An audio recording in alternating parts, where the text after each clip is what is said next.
see, we really talk about two contrasting games. One that asked so many questions, as in Stansfeld, but then the one after that against Snodland, where it answered so many of the questions that were asked. Yeah, well, I'll let you tell me what those questions are in due course. But Stansfeld, we knew that was a good opportunity after 2 games without a win. Did we take it for granted? I don't think we took it for granted. We were really conscious to tell the boys in the build-up and the prep to the game that Stansfeld were going to fight hard, that they had lost a few games, but they were very narrow margins, and we were going to have to be on it. And thought we'd made the perfect start when we go 1-0 up in a minute. Did that make us complacent? I wouldn't like to think so, because I think we carried on creating chances and probably should have been 3-0 up. Yeah, because that's it. It's like I said, it was probably our worst performance. We were still, that first half, created a lot of chances, but it was like we started so well. We were pressing them high, causing their kick were having a nightmare, causing all sorts of problems. He just lost his nerve, and deservedly we took the lead. With Ivesy, just took that. He absolutely pressed the hell out of them, won the ball, knocked it to range, and could slot it home. And then at that stage, you must be sat there thinking, game plan's working, we're doing really well here. Yeah, obviously I was, although we've then had to sit and watch us miss a couple of one-on-ones, which, you kind of think to yourself, well, that happened against Rustall, that happened against VCD, we've got to be more ruthless. It's brilliant going 1-0 up, but it doesn't kill a game, does it? And unfortunately, we've let them back. It was almost carbon copy of the VCD goal that we let in, the first one, where we're trying to play out and haven't got it right. And but the frustrating thing though is, it's like we just stopped playing and let them onto us, and those, it was almost had this sort of inevitable feel to it. It's just. They're going to get 2 goals. I guess there has been a pattern recently, which has been we've gone 1-0 up and then allowed the opposition back in. So I guess maybe you guys watching it, you almost start to think it's inevitable, it's going to happen again until we break the trend. And they're disappointing. I feel like we let cheap goals in. I don't think Bence has had to make a save against Stansfeld. I don't think. I think that's true of all the games. I can't remember any of the games this season where the opposition has scored a worldie that we just had no chance to stop at some stage, but didn't. They're both preventable goals. They're both frustrating. Stansfeld. All the information we had about Stansfeld, and we saw it with our own eyes, was that they didn't give up. They fought hard. They were quite aggressive, pressing in and around the midfield. So we'd given the boys a clear sort of pattern of how we felt we could be successful. We didn't manage to stick to that plan, letting a couple of crap goals, end up being 2-1 down at half time. And then it was a little bit like the Glebe game, if you remember. We were 2-1 down there. We huffed and puffed a lot, but we just couldn't find the equaliser. Thankfully against Glebe, Jack Gallagher managed to come on and dig us out a hole, but it had a similar feel to it. And I think the thing that we've got to learn to be cleverer with is when an opposition change their game plan. They were quite aggressively pressing us in the first half, but I think the second half, particularly defending the lead and the slope, they sat off and gave us the space, and we weren't clever enough to use it. We were terrible on the ball, to be honest. We were terrible. Yeah, because like I said, that second half where they stopped doing everything you've just said they played, and they just sat back, invited us on. We had all the time in the world with the ball, but we just, and then put in context, you ended up with defensive Shieldsy, Ron and Ben. Yeah.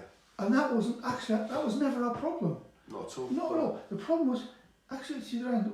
Lack of quality in midfield and up front.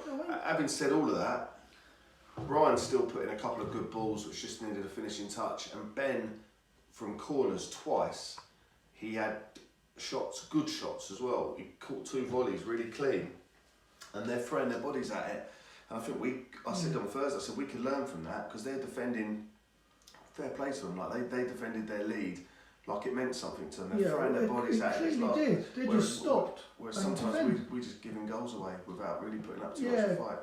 Because like I said, they just stopped, there wasn't any creativity, imagination, no cutting edge. I mean, that's been brutal, but it's probably true. But I think it comes back to, it must be in their heads. That's what it was. It was because none of them had. You couldn't single a single player out and say he had a bad game, but you couldn't single a player out and say he had a good game. And it has to be something to do with their mentality at times. Maybe I think as the clock keeps ticking and you know you're losing, you start getting a bit more desperate. Maybe we were lacking a bit of composure. It wasn't effort that we were lacking, it was just composure and quality. But we talked about it on Thursday and we talked about it in the change room before Saturday. We just said, like, people need to take accountability. It's not acceptable to just put your hands up after the event and say, oh, that wasn't good enough. Like, we appreciate that, but it's boring. Do you know what I mean? Like, take responsibility. If the game changes, then have the football knowledge and the savvy and the leadership to take control of it. And we've got to be accountable for both boxes, because we have missed a lot of good chances this season. Some people say it's great we're making them, but it's only great when you put them in, isn't it, really? And then we're letting some crap ones in. Well, so, yeah. Well, that sort of tees up the Snodland game perfectly, because actually everything you just said, they did against Snodland, and you can have more of a contrast of a game. We definitely played better. We got the ball moving better.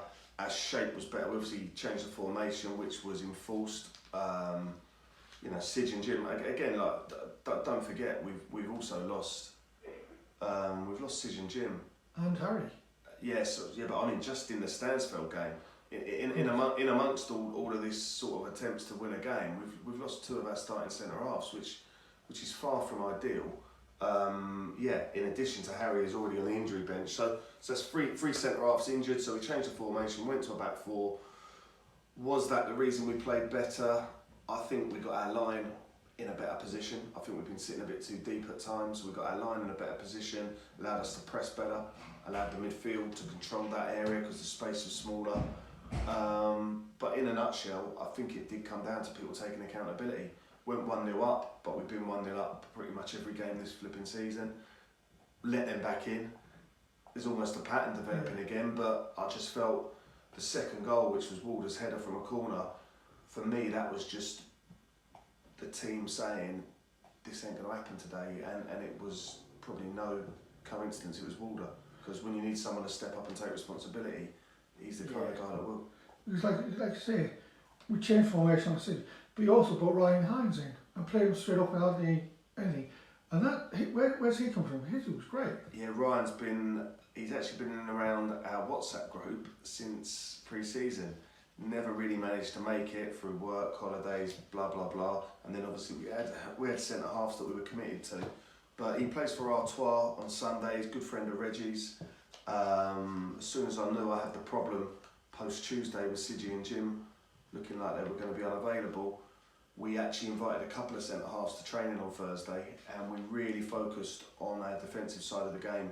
And Ryan just really impressed me. I think he's got a lot of the qualities that I look for in a defender, and I think he played really, really well on Saturday. Yeah, because you did a bit of training to put it right, but also they have their heads in the right place, like you've just said. But what did you say to them and do to turn that round in such a quick time?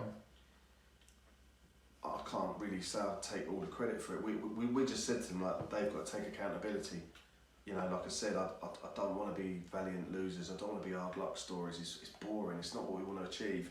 We've set out to try and be in and around the playoffs this season, and obviously losing going 3 or 4 games without a win is not going to get us there. So yeah, it was for the boys to take control of the situation. I think there was a good level of leadership. I could see people looked up for it on Saturday, but the challenge really is to be consistent, isn't it?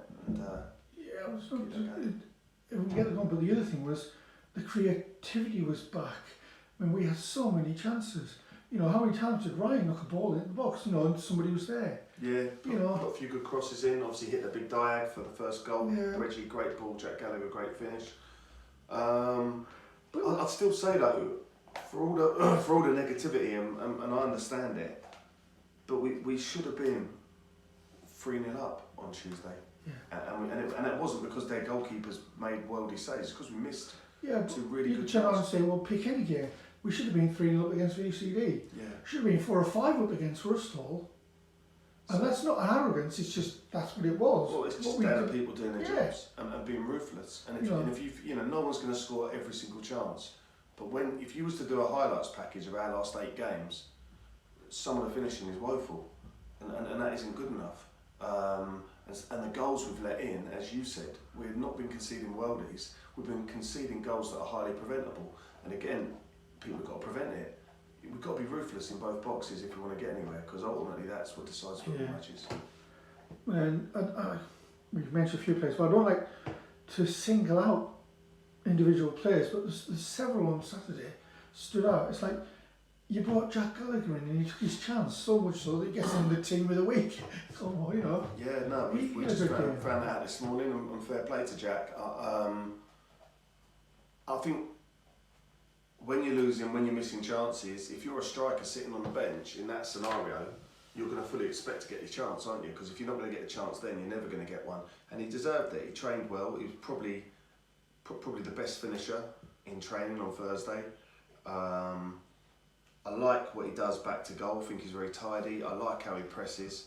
And yeah, you know, like took his goal really well. So it was good all-round performance. Yeah. Whether it was Kent team of the week, no offence, Jack. I mean, not for me to say. I haven't seen what every striker in the whole of Kent contributed, but he played his part. As did Festos, as did Regan, as did Rory, as did Lou, as did Waller, as did Ryan, as did Heinz, as did Shieldy, as did Josh, as did Bentley, and all the subs did pretty well. Kaz back from Jamaica Friday night, straight into the squad.